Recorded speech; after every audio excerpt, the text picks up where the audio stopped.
Let's see if this is working. How are we? If it is, how are we doing, everybody? Hope we are all doing great. Just going to confirm all of this. Oh, that isn't supposed to happen. Oh, fantastic. Let's remove that. Should have done this before clicking go live, I guess. But, this is how we do it on the Facebook Lives on the Rugby Muscle podcast. It looks like we are good. So, yes, how are we doing, everybody? Welcome back to another brand new Rugby Muscle podcast. I'm your host, as always, TJ. And today, I sound a little bit echoey. I hope it doesn't come across too much. Let me know in the live feed. But we are back with another Facebook Q&A, Facebook Members Edition. And we've got a few questions, not too many. The plan is just to go for about 30 minutes today, for no other reason than that I can already feel like I sound pretty echoey, and I'm a little bit late. I was hoping to go for about 45 minutes, but it looks like we're going to just go for 30. Let me move this here. No. Where shall I move it, boys? I'll keep it here. Just feel like the lighting is a little bit off. Should have tested it before I clicked live, so it doesn't matter. So I was having a bit of issues. I am now in Curitiba, Brazil. I was supposed to connect this new keyboard to my whole system here, but it didn't quite work. I've been traveling it took me in total 4 days of traveling to get here. It was a day and a half to get to the USA. I was half a day in the USA, a little bit more. And then another day or so to get here to Curitiba in Brazil, which unfortunately included a bloody flight delay of about 4 hours, which was really pretty frustrating. But we are with much better Wi-Fi, much better quality internet, so hopefully I can do more of these lives, be more consistent with them, be more consistent with the Instagrams, be consistent with everything. So thumbs up for this podcast, thumbs up for the live Q&A. If you're watching retroactively or retrospectively on the YouTube channel, give it a thumbs up. It's taken me 2 minutes to tell you to give it a thumbs up. It's also taken me 2 minutes to say give a review. We've missed reviews for the last couple of weeks, so if we can get going on those once again, that would be fantastic. Really does help the algorithm. If you just go to iTunes or Apple Podcasts and give the review, that's probably the best way to do it. You can also do it on other apps, but the one that really pushes the algorithm to help spread the show is just to go on Apple Podcasts and do it. And if you don't have an iTunes account, that's strange, but I'm someone that's completely immersed in the Apple sphere with my Macs, with my iPhone, with my iPad, I don't have an Apple Watch anymore. I have a Aura Ring for my health tracking these days, but you get the point. I'm in the Apple sphere, so I'm not aware of people that aren't on that. But if you are, just sign up. I'm sure it can't take any more than a couple seconds, and it gets you straight onto the review, and that will give you a very, very good chance of winning a free consultation. And in the new year, it could potentially give you if you want to exchange it for a 3 weeks free whole month, of Team Rugby Muscle, which will be launching once again in the new year. We can also talk about that. But for now, let's get on with this, because we've spent too long already dilly-dallying, talking about myself, look at this talking about my big fro getting in the way. We should just get straight to the questions, because I've got a couple of rants here, and I've got 30 minutes to go. So if you have any questions, again, pop them in the comments below, as always, because that will commenting also helps the algorithms. If you're on YouTube, definitely give a comment. Really does help out, more than you would believe. So if you can keep giving the comments, keep giving the thumbs up, really does help. But comments are massive. So comment any questions as well, because and this is going to get into my rant. So let's get straight into the questions. So first we have Zach Banner, who asks, I need rugby conditioning. And, as you guys listening to this should know by now, but for those that are new, the idea of these Q&As are to ask new members that join the group get the opportunity to ask a question to join the group. The reason that I make sure they do that is because you don't get better results from just finding out more and more and more and more information. You get better results from implementing specific information and like doing what works for you.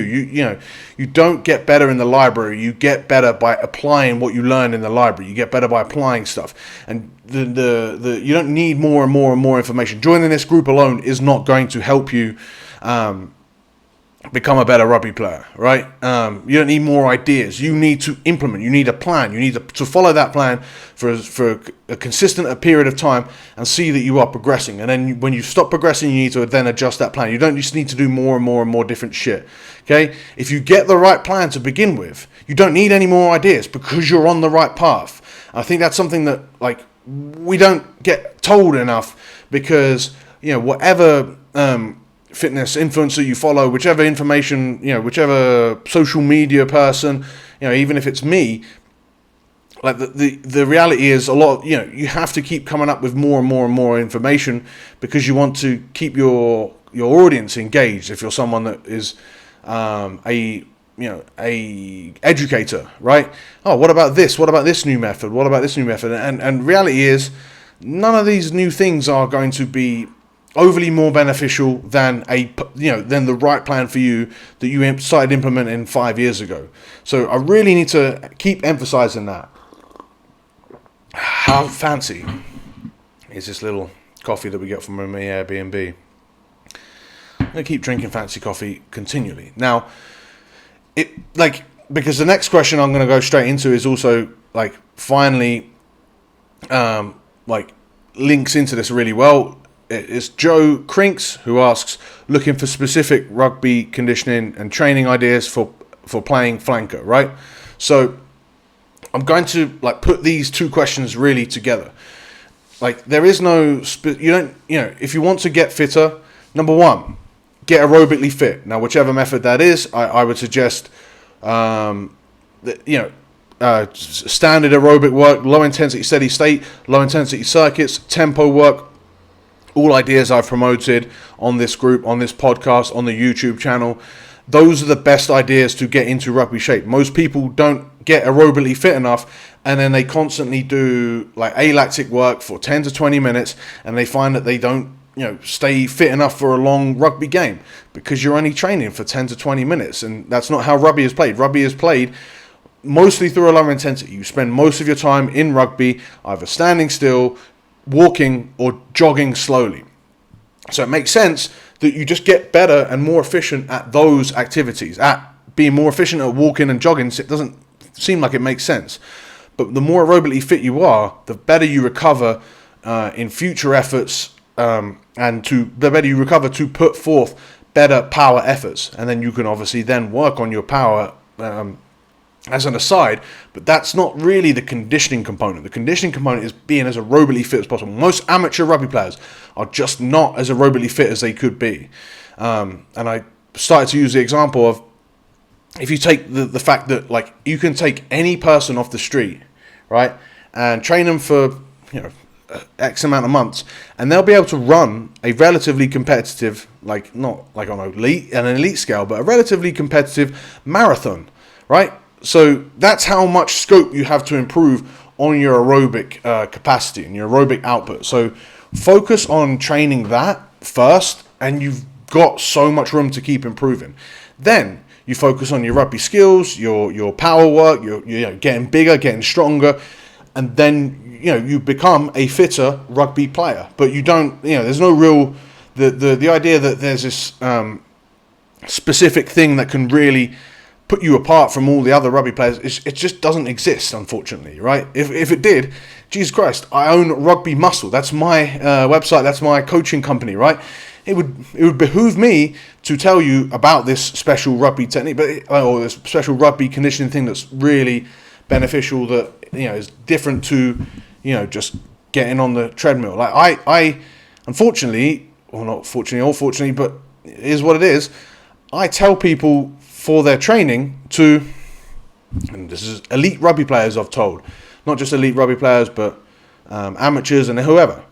But, I regularly give the advice, just get on the elliptical and get your heart rate going between 120 to 140 beats per minute to work your heart, to work your aerobic system. And, it sounds weird for people that are paying for rugby muscle coaching, I want to be the best condition for rugby, and I tell them to go on the elliptical. It kind of confuses people, but, once they're in, once they're being coached, they understand why they're doing it. That makes sense to them because they understand that they're just trying to condition the heart. So, if I get, hopefully that answers that question, and I'll probably keep doing it, keep giving this exact same answer because these are the questions that I keep getting, and I'm going to just keep answering it this way. I wish there was another answer. I wish it was like there was a magic or a perfect rugby conditioning session that people are missing out on. The closest thing you're going to have to that might be HICT, high intensity continuous training. But even that, you would run it for a few, mesocycles maybe. You'd run it for a couple months, but you would plateau with that as well. You don't have as much room to improve upon that. Particularly with the amount that it would fatigue you compared to just working on your aerobic system. And most people that hit me up have got so much space to improve on their aerobic system. So doing that that's the best way to really improve your conditioning. And particularly those that are in lockdown now, you don't need any equipment. You just go for a low intensity, steady state run. Or if you do have access to a gym, there are so many different ways that we can do that. And if you look on the fat loss training methods, you'll see that that podcast is coming out very, very soon. I think it will be coming out. If you're watching on the YouTube, it'll already be out. If you're watching on this Facebook Live, it'll be coming out in the next week or so. So look out for that because that's where I go into in depth on the different methods that you can use of aerobic conditioning and why you would use them. I also go in depth on them on the rugby conditioning pyramid, or the rugby physical preparation pyramid, which is also on YouTube. Just type in rugby physical preparation pyramid or rugby muscle pyramid and it'll come up, and you'll see how to do that. But in terms of specific conditioning, that's it. If you're a flanker, you need to be fit. If you're a back row, if you're a center, if you're a fly half, if you're a prop, you need to be fit. That's it. You're aerobically fit, and then you need to be good at your job as a flanker, jackling over the ball. That's not really conditioning work. That's strength and stuff. We can get into that another time. All right, that's the rant over for the specific stuff. I might get back into it with some future questions, but let's get into the questions that were asked for this specific podcast. Ian asks, how can I improve my Nordics at home? He says, currently can get to about 45 to 50 degrees or so on the eccentric before just dropping down. Unfortunately, this is again, I don't have a magic answer for this. There are a couple ways. So firstly, just keep doing them and you'll find that you'll keep getting better. It is about having the discipline, because especially when you're doing Nordics, you do just drop kind of when you fail, but also kind of when you just give up, right? You're really fighting that drop, and then eventually you just give out.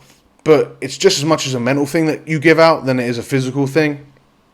So really have to push yourself on those reps, and that gets quite taxing, particularly if you're doing, upwards of 10 repetitions. That gets really tough, and I've been doing Nordics quite recently, and that is sort of where a problem can lie, and it's something that is just a case of hardening the fuck up. But there's also other ways that you can do it. Number one, you can also wrap a band behind you somewhere, or you can get a partner to hold a band, and that will just give you a little bit more assistance on the way down, right? So because it will take some of your weight. You can also have a partner on the front, because obviously if you're doing this, you're at home. You have a partner just hold your shoulders and just ease you down. And over time, yes, it's not overly quantifiable, but if we're doing Nordics, we're not trying to quantify everything. We're trying to really hammer home the eccentric. So you would just have them hold your shoulders or hold your chest and help you lower down over time, give you less and less help. That kind of helps, but understand that this is like getting someone to do their very first pull-up or very first push-up. It's a long way from not being able to do it to being able to do it. Being able to do a full Nordic all the way to parallel, and then even back and a back up, and even back up. it's difficult. And it requires someone to have like a phenomenal amount of hamstring strength and core control, and strength to weight ratio as well is a thing there. On top of that, the band is really my best suggestion. You can also you change the movement slightly if you have room. So if you're doing it where your legs are elevated, you can actually hinge at the hips so that you are you've got less of a lever. So if you're hinging at the hips, you're here, so then there's less of a lever, so it actually almost acts as less body weight. The problem with that is that then you're lengthening your hamstring, so it's almost like you're doing seated. So if you picture a Nordic hamstring curl, traditionally, it's where you have a straight line from your knee to your shoulder, right? That would be more like a lying hamstring curl, but obviously eccentric. Whereas if you're doing it the way I'm saying, you hinge at the hips, that would be more like a seated hamstring curl, so it kind of changes the position of the hamstring. It makes it a little bit easier, I think, more because of the fact that you are closer into the point of force, right? The moment point. So without giving you a biomechanics lecture, it just makes it easier because you're further away, right? It's same concept as why a crowbar is effective. The further away the force is from the movement itself, the more effective that force is. So if your force is your whole body staying straight, it's further away from your hamstring, whereas if you bend at the hips, then you're in a little bit closer, and that can help you get back up. But again, it changes the movement a little bit, but that is something I could recommend for maybe you do those for the first 5 reps, and then you straighten out, and then you just do the eccentrics for the next 5 reps. That's a way you can do it. But I think I've already, like, the fact that I've said this and I've thought about it thinking, and I've sounded like this is complicated, just goes to show that you're probably just better off sticking with staying patient with the Nordics.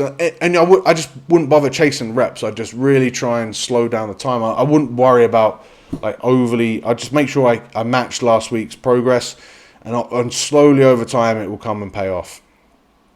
Which is not the most uplifting of advices that I've ever given. But it is the right advices, not the wrong advices, as Arnie once gave. Okay. Next question, we come to Hamilton Bone. Once again, he says, started weighing myself this past week. This is a little bit of a series going on with these Q&As now with old Hamilton. So we'll keep these pushing because this is a quite good little follow along, hopefully. If you've listened to the last 3 podcasts, you'll know where this guy's coming from. If you don't, if you haven't, I suggest going back and listening to him so it gives this one a little bit more context. He says, started weighing myself this past week, in brackets, also since you answered the belly question, started eating slightly smaller portions. Okay. But I'm 84 kilos today. My numbers in the gym keep going up, which is good. Indeed it is. But I do want to be around 88 to 89 kilos, just not fat. How do we accomplish this?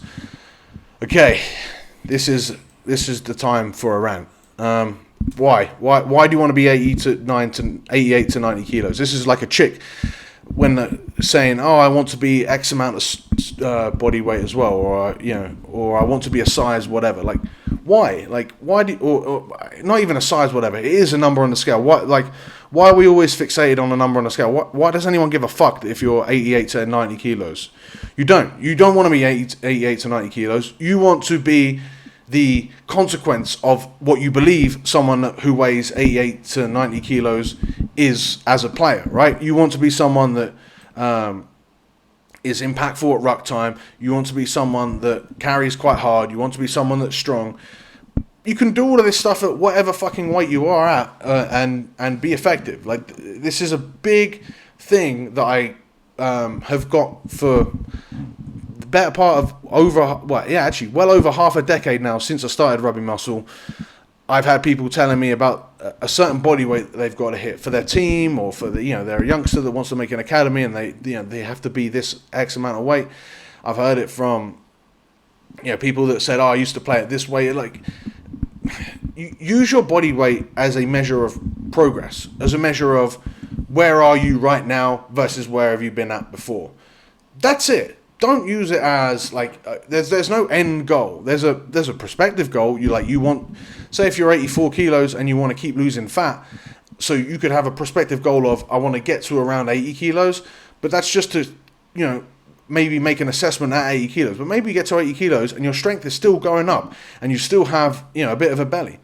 Why would you stop? Why would you not keep getting rid of that belly and keep getting stronger whilst getting rid of your belly? It doesn't make sense to me. Like, maybe it's then you have to acknowledge that when you were 88 to 90 kilos, you were just fat, but that's who you were. Now you're in a better shape. You're playing stronger. Yeah, and if you want to put on a little bit of size just to give you some more force when you're carrying, like just some more weight behind you, I can get down with that. But there's no need to specify a certain number that you need to be. Like, if you're 84 kilos and you want to be 90 kilos and just not fat, and you're still got a bit of a belly, here's the harsh reality. You're going to spend a long period of time, and it's very unlikely that you'll get to 90 kilos as lean as you are right now, let alone getting leaner and then getting to 90 kilos, and staying that lean. It's just, unfortunately, like that's 10 kilos of muscle mass. I think we get too attached to the number on the scale as a fucking population, not just rugby players, but just as humans, man. Like if I was to tell you,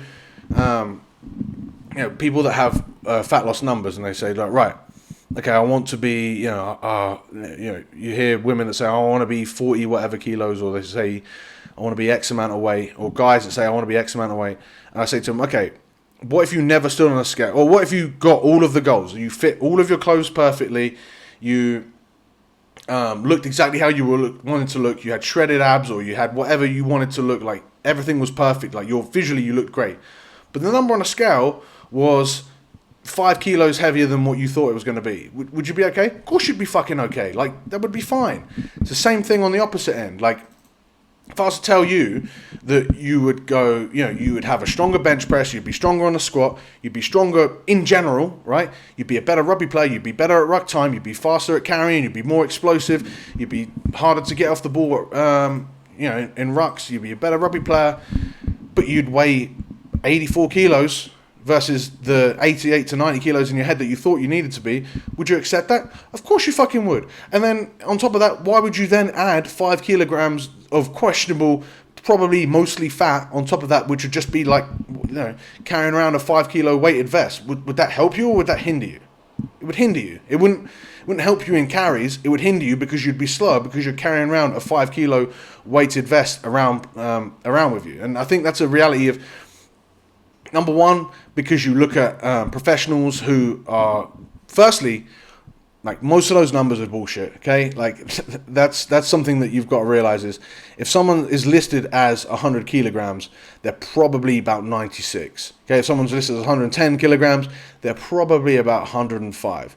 And these guys are the elite.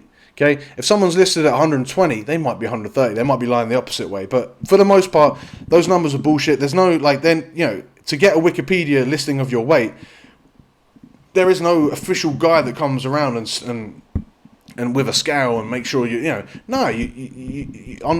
website, like, you'll probably just submit a profile yourself, or you take one weight at one certain point that you can, like, is just a vacuum, and people want to boost their numbers whichever way they want to look at, just because, like, who gives a fuck, right? Likewise, who cares how much you weigh? Like, you don't have to be a certain amount, and I wouldn't worry about, like, I would use the number on the scale simply as data for where you're at and where you want to go. So 84 kilos, okay, that's just number. Like, I would forget what 84 kilos is on anyone else. I would just think 84 kilos, right, what am I trying to do? What was I last week? 85, cool. Am I trying to lose weight? Great, I'm heading in the right direction. Oh, I'm trying to gain weight? Crap, I need to start eating more food, or whatever it is, We need to stop worrying about numbers as if they're, like, same with body fat percentage. It doesn't mean shit, okay? Like, all you're looking at is your performance in the gym, how you want to look, like, in the mirror, but and you're using the scale as a vector for how you want to look in the mirror. It doesn't mean that that's the only one. It's just one vector. It's one piece of data. You can also use inches. You can also use the weight in the gym, which is going up. So, you want as many data points to be trending in the way that you want. So you want the weight in the gym to be going up. If you want the scale's not moving in the direction you want it, but everything else is going the way, I wouldn't worry about it. Likewise, if the scale is going in the direction you want, at the cost of other things going wrong, then we'd make an adjustment. Likewise, if everything is going in the right direction, why would you change? Likewise, if you are...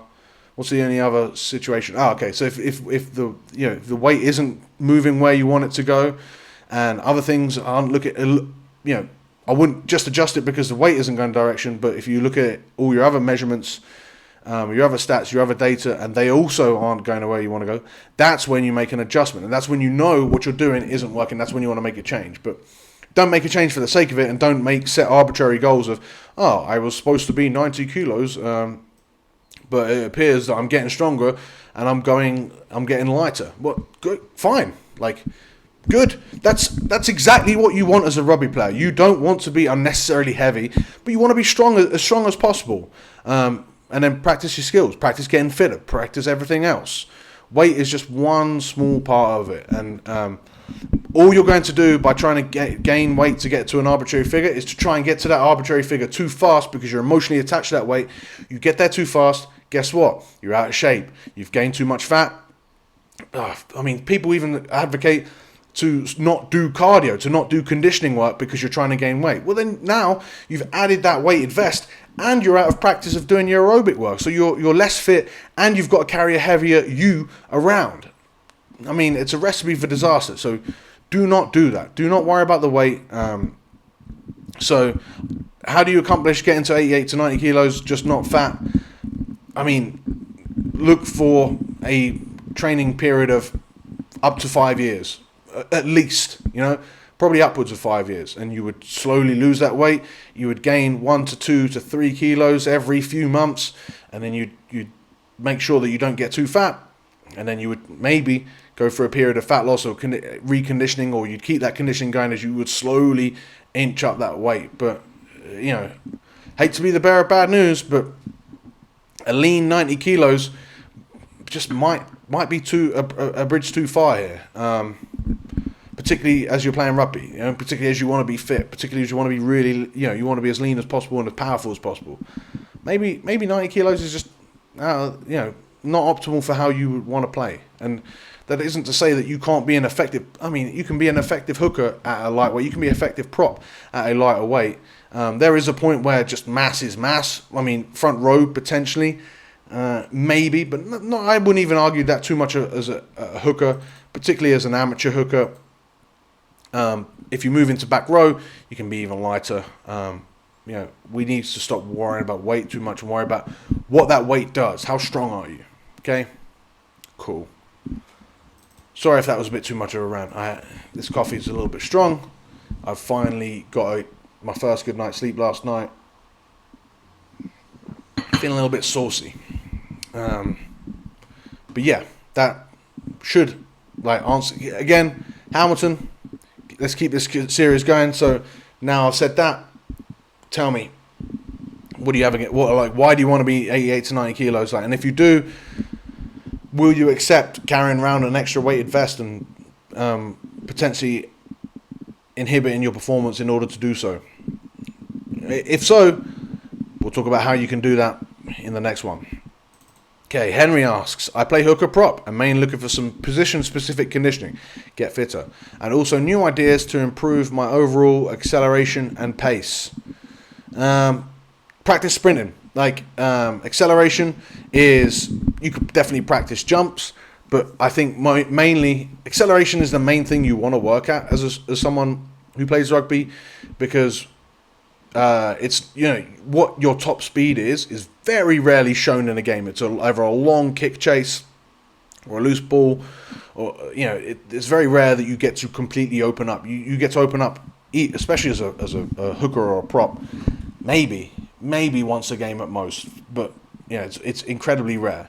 So you'd be focused on that 10 meters acceleration period anyway, and I would just practice sprinting in 10 meters. I would video it. I would try and keep as straight a body angle as possible. Where most people fall into errors is they'll lean forward, but then they'll break at the hips, which means they're slow. You're not optimally using your glutes. If when you're contacting the ground and you're pushing your feet forward, you're bent over at the hips, means you're not using your glutes as much. And that's a weak position. So sled pushes help train that movement. Wall holds, acceleration holds help that. And then sled pushes I'd say are a really good way. And then just practice sprinting. Practice either starting on your knees or starting on your chest, and just sprint 10 meters, walk back slowly, go again. And you do that 6 to 8 times. You would feel refreshed. You wouldn't feel tired at the end of that session. And then maybe you're getting some lifting, but maybe you just move on. There's no specific proper hooker thing that would help for that. Like, just get fitter. But also at the same time, as a prop, you'd want to make sure that you're fitter, but also keeping your strength. You wouldn't sacrifice strength, because that, if you then have to push more of your strength every time, that's going to take its toll over the course of a game. So you need to keep your strength and then get aerobically fitter. Or if you're already aerobically fit enough, maybe you need to get stronger so that at each scrum you're not exerting as much force and stressing the system overall. Finley asks, again, I'm looking for rugby specific strength. So this time it's different. Strength movements and lifts. Look at let's finish the question. Especially those my players can do at home with minimal or no equipment. Especially at home, this is a misnomer. You don't want to be doing there are no particularly now. If there is no rugby on the horizon, there is no reason for you to be doing anything overly quote unquote rugby specific. If there's no rugby on the horizon, you're stuck at home. This is the time to do general preparation work. Become a generally stronger, fitter, more muscular, more in shape human. Then, when it comes to being a better rugby player, you go back to rugby training. You're generally a better human. You're a better human in shape. Right? You're physically a better human. You can then apply this rugby training from being, let me restart this. You become a better human, you become more physically in shape as a human being, and then you go to train rugby. Well, you're going to then find that, take up the benefits of the rugby training. You're going to be able to train your skills more specifically because you're going to be less tired. You're going to be able to ruck, with and have a little bit more scope for error, or you're going to be more specific with your rucking because you're going to be fitter, but you can also have more room for error because you're going to be stronger. Your collisions are going to be better because you're going to be stronger. Everything is going to be better.